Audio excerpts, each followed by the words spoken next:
All right, recording. So, first, questions or comments on the exam? I'm really excited to see some of you. This is about the usual turnout. Oh, well, hi, Professor. How are you? How you doing, Um, Isan? Thanks for coming Fine. It's nice to meet you. I feel like I'm in one of your inside one of your YouTube videos. out. Okay. Yeah.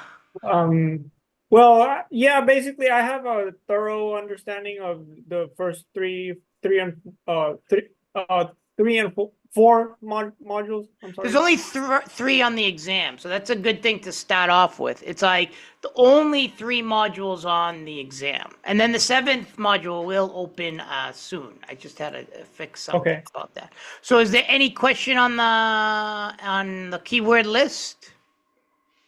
Yeah. So, basically, the importance of alliances, the importance of um the three types of terrorism, security and power, the signal debacle, which was very Uh, important to understand. you're throwing out a lot of stuff. Let me start with that. First of all, starting with understanding of different approaches to terrorism, there's three approaches: state terrorism, conventional terrorism, non-state actors. But then you have what I call the more interpretive method. And that's why you saw like Pancho Villa restaurant, Dora Maria Tejas. This is a more Yeah. intersubjective understanding of terrorism. So what is a terrorist? Excuse me, is open to debate. So you can't really say, oh, hold on one second. I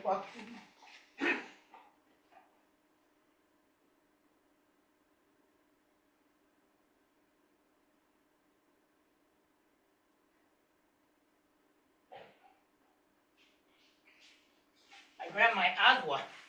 I don't want to be coughing or anything in the thing. It's not beer, it's water. So that's very important to understand because you have to understand what you're dealing with from any point of view. If you just said we're going to root out terrorists, etc., but on the ground they might not be viewed as terrorists, that can be a national security issue. So that's one of the points of the intersubjective terrorism and the types of terrorism. Now you started throwing out a lot of information. Does anyone have a specific question, like exactly on something? Max, you seem to. Yeah, just to circle back on the intersubjective terrorism, I mean, is that basically saying that one man's terrorist is another man's freedom fighter, that To a it's all certain about the degree. perspective? I mean, remember, I'm in a meeting, Charles. I gotta go. That's my other kid. I didn't pick up on the bus. So, yeah, basically it's like that because if you look at when I do the POS 160, I give an article on how the British viewed the revolutionaries. They didn't say, wow, Benjamin Franklin, he's brilliant and stuff. They wanted them rooted out. They thought they were terrorists, bandits, etc., although they didn't draw upon that name, terrorists, before. So 100%. So that's one of the goals of that question. Now we can debate this all day, but I kind of want to focus on the keyword list, and then because I know a lot of you are inquisitive about a lot of the information. So, what other question do you have about the midterm, and then we can jump into.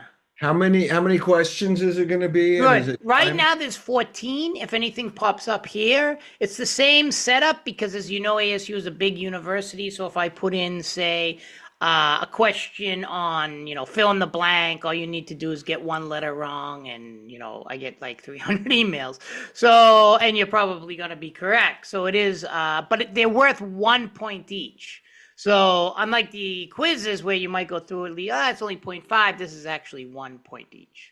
Good question And on is that. there a time limit? Yeah, our time limit on this one is about an hour, Okay. as I can see. 70 minutes, that's pretty good. So you can just think. So what other questions? Let me take a look here. Real quick, Professor, Yes. what is the time length that we have to take as far as like the test? Do we have a week, Oh, a couple days? oh, that's a good question. I don't tell anyone. Well, I gotta leave it open for a while because so many students are working hard. Oh, I forgot the midterm. With the quizzes, I put up You know, like it's strict because I have to get the lecture up. Here, there won't be a lecture. So it's it's available on the 11th. The due date is the 16th. But if you do it past the 16th, 17th, or 18th, I don't take off points. Because I Okay. always get students who are like, "Oh, I didn't take it," so I just say, "Go take it." Okay. You're busy. A lot of you have families, kids, just like mine. So I get like you get kind of bogged down with other things. Any other questions specifically about the midterm? I have a comment, it's not on the midterm, but it just reminded me before I forget. When you do the lectures on the quizzes, Mhm. it would be super helpful if I could see what I had answered on the quiz. Excellent comment. Big canvas mistake. Why? And I tested this, so I'll say it to you really quick. If I open the Canvas quizzes, people who didn't take the quiz can go look at the answers on the lecture quiz, go back and take the quiz and get 100. It's something with Canvas. I don't know. I had it tested a few classes ago. I asked a student, "Hey, well, this was actually a while back. Don't take the quiz." A really good student. Don't take the quiz. Wait, I'm going to reopen the quiz and I want you to see if you can see you can see the lecture quiz and then go back and do it. And he did, and he could go back and get a perfect score. I don't know why, Max. I did say something to Canvas, but it wouldn't be fair to the people who take it. So you take it, you get, you're doing well, but let's say you get a 1 out of 3. Someone sees this lecture, they go back, they take it, they get 3 out of 3. And then they learn it, so they never take it until it's open. So yeah, I've been explaining that to students for a while. So I do appreciate the comment. And I've been getting it for a long time, and I would love to do it, but I just can't. It wouldn't be fair to the rest of the students when someone learns they can do that. Anything else on the quiz? Well, how about the concept of power? What does it mean, Hans Morgenthau? What was his idea of power, national security? Concrete? Power is? It begins with an A. Asymmetrical. Not asymmetrical, although this is, begins with an A. Ambiguous. Yes, Ariana. Thank you. Ambiguous. Why is that important? Look at Venezuela is kind of a big country of South America, but not powerful, etc. We could still lose. We did with Juan Guaido. We did when the first Trump administration tried to overthrow him. It failed miserably. Vietnam, Afghanistan, you start looking. How was the United States able to defeat Germany, Japan, Russia in the Cold War, but we lost Vietnam? One of the things is power is ambiguous. It's not always fungible, that is applicable to other places. So when we study power in itself is strange and evolving rapidly attributable to artificial intelligence. Ooh, I'll put that on the exam. One of the things about this artificial intelligence in drones, as you saw in the first module, absolutely insane that Ukraine, anyone here from the Ukraine? Not a stable country. It's always been, when I was a kid, it was always considered corrupt, all this stuff, but able to create the drones, use artificial intelligence, and take out Russian heavy equipment. Big game changer in the role of power. Power is ambiguous. Small countries can do little things. Yemen taking out Saudi Arabia's Aramco. I mean, with a drone made from Iran. So power is sometimes ambiguous. Just because you have the biggest tanks, Air Force, etc., doesn't always mean you're going to win. Especially now in time of drones and artificial intelligence. So that's one of the keys. Does anyone remember what counterinsurgency and beyond represented? That article? It was a certain approach. Begins with an F.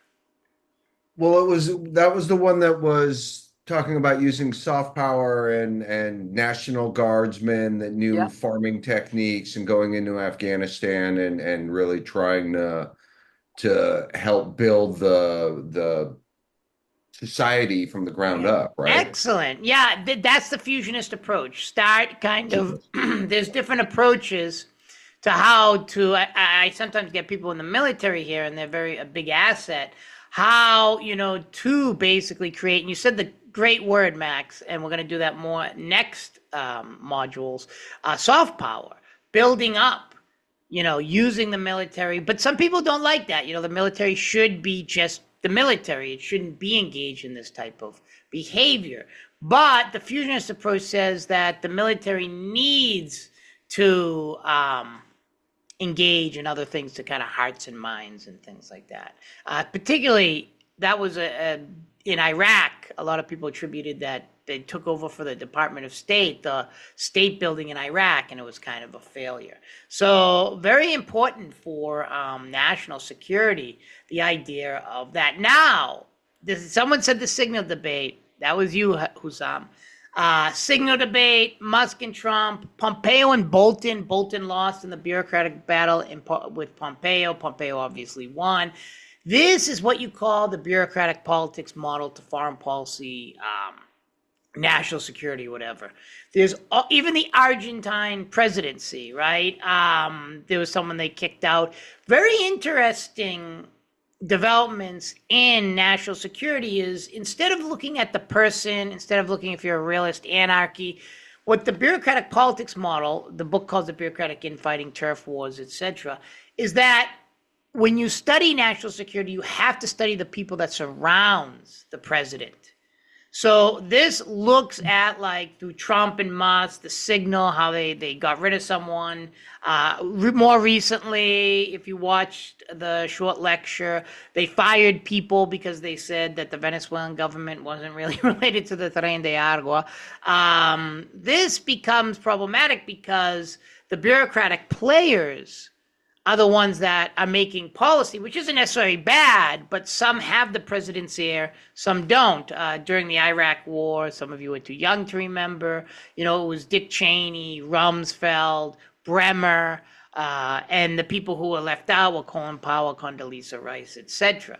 So the idea is to study the bureaucracy, not necessarily the individual, etc. Now, Trump wouldn't like that because, as he said, he explains things. People don't explain it to him. So maybe he wouldn't like that theory. And then William Walker, what did that represent? And is this what's going to happen with India and all the other countries we're kind of putting on tariffs? I don't know. This is what we have to see. What do you people think? Would you remember William Walker, who that guy was, but why is he important now? A lot of this theory is fungible. What was going on with William Walker? Anyone remember? He invaded Central America. He took power actually for a year in Nicaragua. Right. Why is that important, right? This happened a long time ago, no big deal. It shows when countries feel threatened, their interests come together, and even though they hated each other, they banded together to kick them out. The question is also, will this happen with Trump's tariffs against India? India now is getting a little closer to countries it hates, Russia and China, particularly China. Will this push kind of some countries into a different orbit? And U.S. foreign policy has been keen on this. That's why Henry Kissinger, who I don't like as a human being, but he still was smart when he opened relations with China and brought China in our orbit and kind of separated it from the Soviet Union. That was a brilliant move in the Cold War. But is this happening if you piss off too many people, sorry for being crass, will they go into another orbit? That's something you're going to have to decide with foreign policy, national security, etc. All states do this, right? I think Russia has been actually good at getting alliances, not that I support the Ukraine invasion, but getting alliances in Africa, India, China, even North Korea. I mean, it's using it. It's bad. They're using the people to send to Ukraine. And now they found out pornography is on internet. Did you read those articles where, like, the North Koreans were in Ukraine and they started finding all this stuff online and stuff that they never had the ability to do before because it's such a closed society?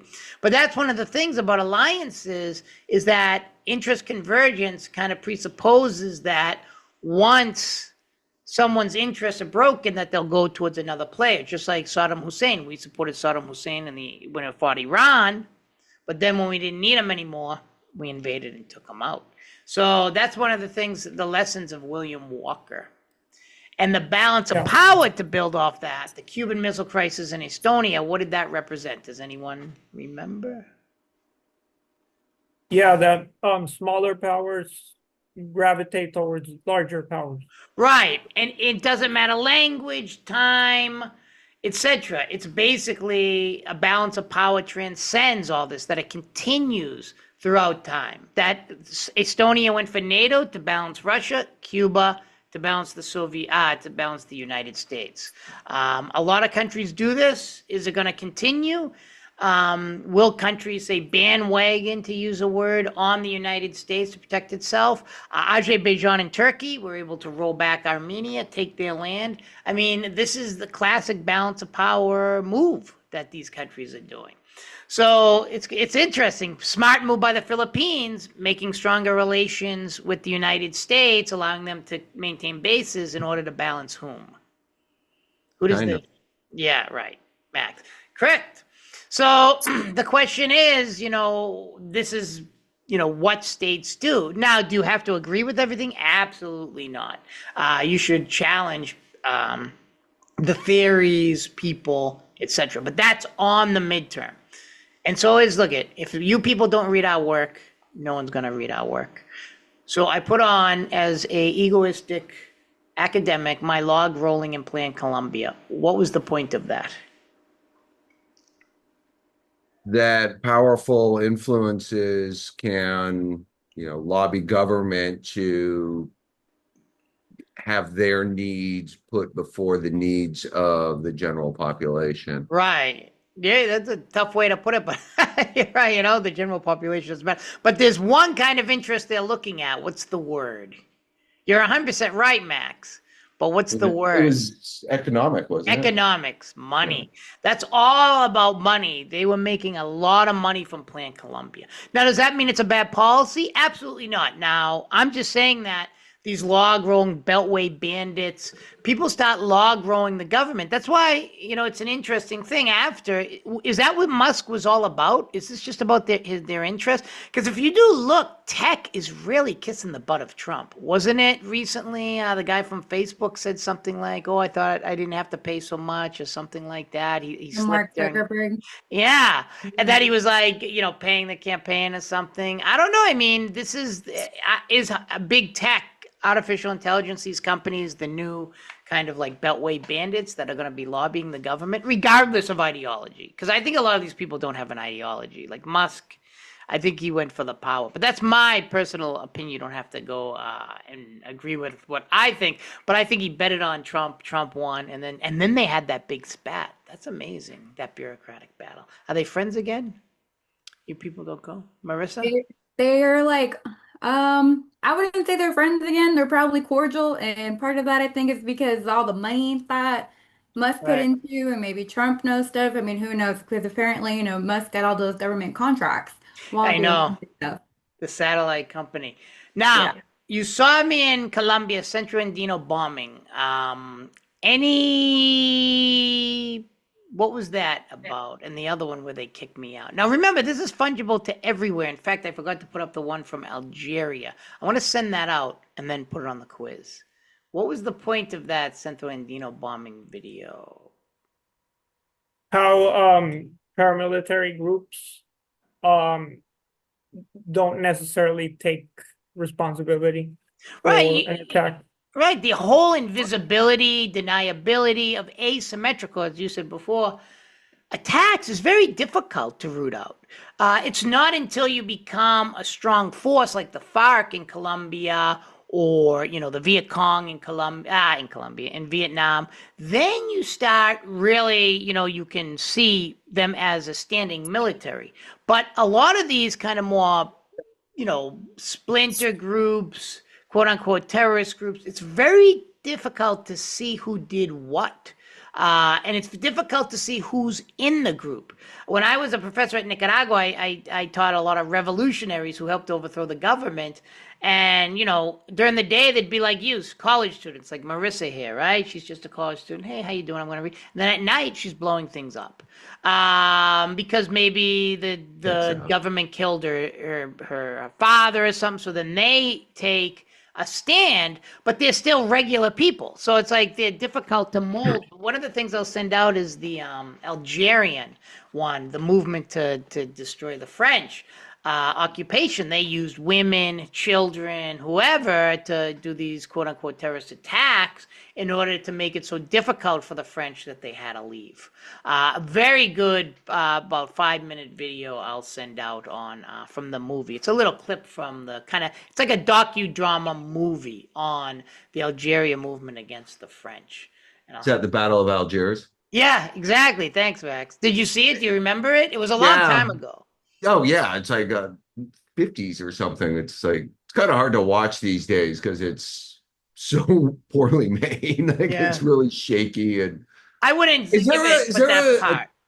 is there a tipping point where like an insurgency, crosses a hard line where they become more of an organized force, or is it kind of a gradient? That's a good question because that would be good research. Like, at what point? It's difficult because the FARC, it's like, as I know Latin America a little better, and the Viet Cong, they started off small. Viet Cong a little bigger, but FARC started off small. There were a lot of governmental attacks in this rural area. And then they started developing, one of the things in different courses I do, they kind of, the government has the tendency when it feels like it's losing control, it starts indiscriminately killing people, right? We don't know what, we don't know. So they bomb, and that pushes people into these guerrilla groups, and then they start forming. I don't think it's one tipping point. I think it's like a gradual development of these. When I was doing research in Colombia and the FARC, it's like, oh, the government killed my family, they took my farm, etc. So then people start developing,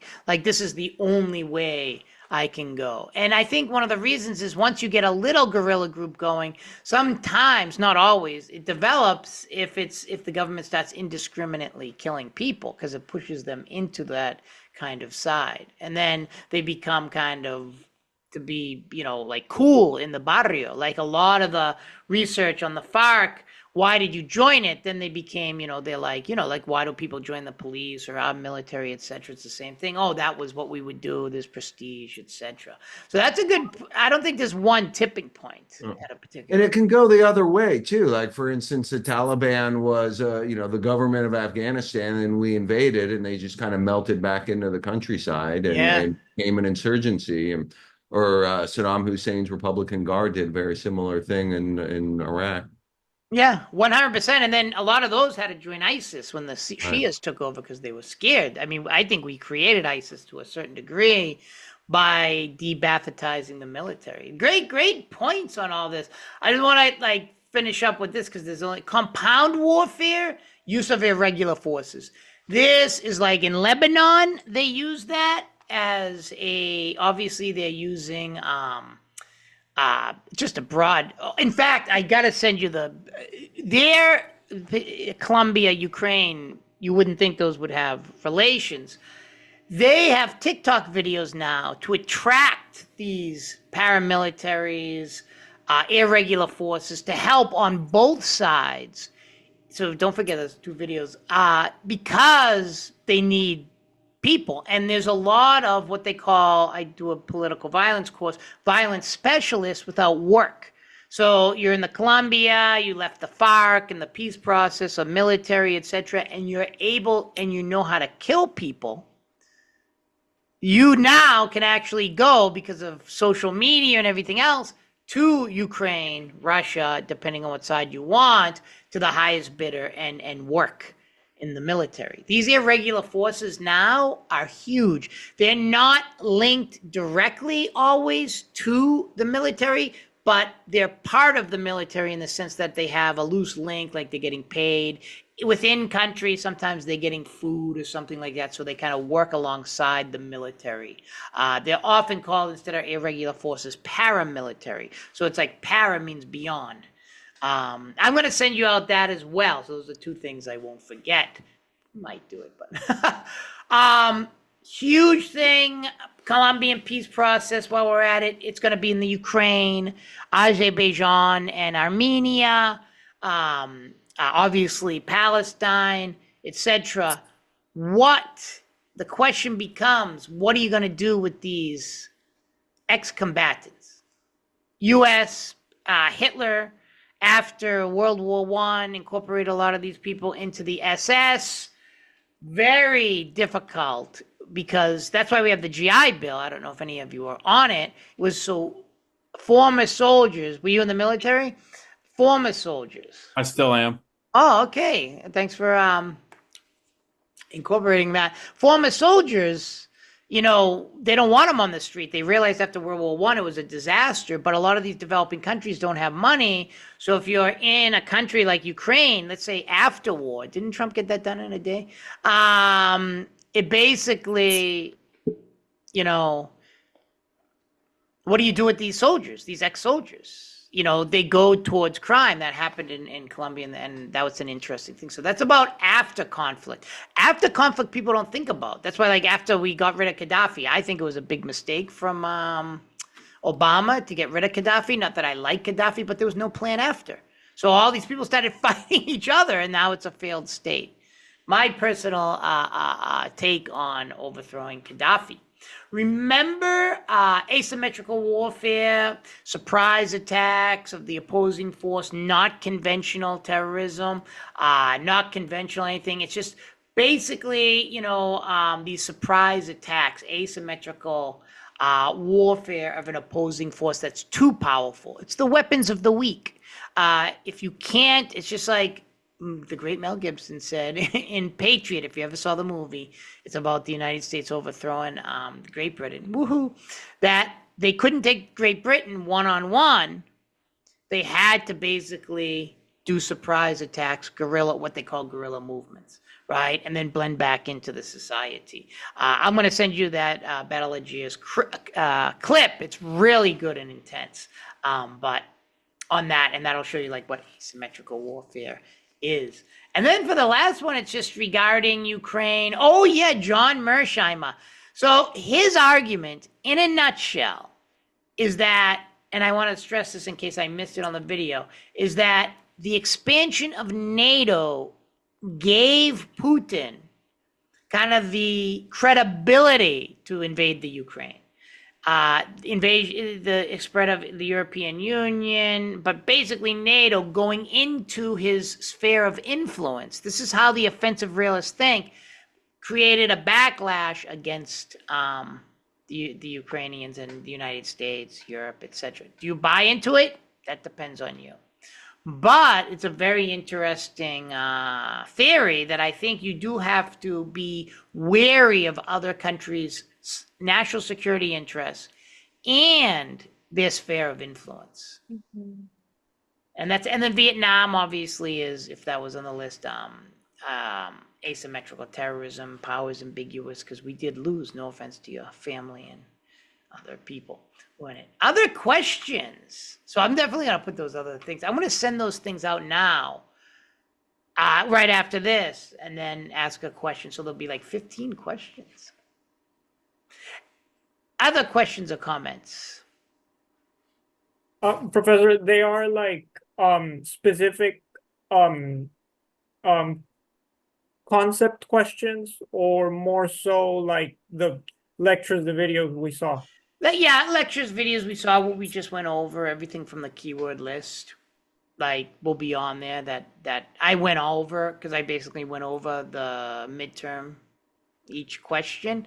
There'll be 15. But yeah, all the concepts that were on there, the keyword list. So like if the Andino bombing, for example, it could be in the midterm. It is on the midterm. If I went over it now, it's on the midterm. Okay. Intellects. What else? Anything else? What? Anybody who's hiding have a question? Max, any questions or comments? I think I'm good. All right. I wrote a comment. Did you read it, Max, on your thing where I said I would always say that about the status quo and Kamala Harris? I thought she ran on the status quo too much. Right, Where right. people didn't feel comfortable at that point. Just like George Bush the first, when he lost, did the same thing. Right. I totally agreed. Status quo and a change election. Sorry for being so long too. I'm verbose. No, don't, I know you were like, don't worry about it. Some people do 14, 15, 20. I mean, he's talking about the debates. So this is how it will go. I can open up now, or I'll open up in about 15 minutes because I want to send out those videos quick. You don't have to watch them right away. As I said, it's due on the 11th, but if you do it, no, the 16th, it's open. Oh, it says it's available from the 11th. No, I'll just open it tonight. And then it's open, it's due the 16th, but you know, if you do it a few days later, no one's gonna say anything. And it's all multiple choice, and then we'll have another meet and greet after for the final. And the second one, that's when people start asking more questions about, oh, what about my final paper? Do I need to do it? Remember, and I'll end here, if you have 100 points, you really don't have to do the final paper. You know, this course has a lot of points to it because I'm always adding stuff to it and stuff. There's so much going on. So if you notice towards the end, you might have, like, the final exam isn't open yet. That's another 15 points. You might have around 100 points by the time you end the course. So you might not want to do the final paper, but that's up to you. And it's good to come to these meet and greets in case you want a letter of recommendation or something like that. Then I'll remember, and you can write, you know, oh, don't you remember I went to the meet and greet and all that stuff, etc. Because in these online classes, they do get a little difficult, you know, if you're purely online, you know, to meet the students and stuff like that. So, oh, sorry. Oh, wait, that was my hand, not yours, Akshaya. I thought it was yours. Any other questions or comments? I just have a quick question. It's not really related to the midterm. That's Where are fine. we supposed to submit the debate videos? I have Yeah, not. did you write to me before? I did, yes. It's under the virtual module thing. The thing is, you're not scrolling down. I was gonna write back. I go in line. So as I see stuff coming due is when I start to do them. You But gotta scroll down, because it's the last one, and it says module virtual debate thing. Yeah, got I it. remember that, and I was I'll gonna go write look at back, and it. I'm like, I think he must get it, but you gotta go. Don't worry about it. I do that all the time. Any other question or comments about life, liberty, or happiness? All right. Something about happiness? I can't help you. I'm sorry. Oh, anything else? Sorry. All right. Well, and there, I'm happy to. It's a pleasure to meet all of you, even the ones that didn't talk. I appreciate you coming out, and we need some questions and interaction. So it's important someone comes to these things.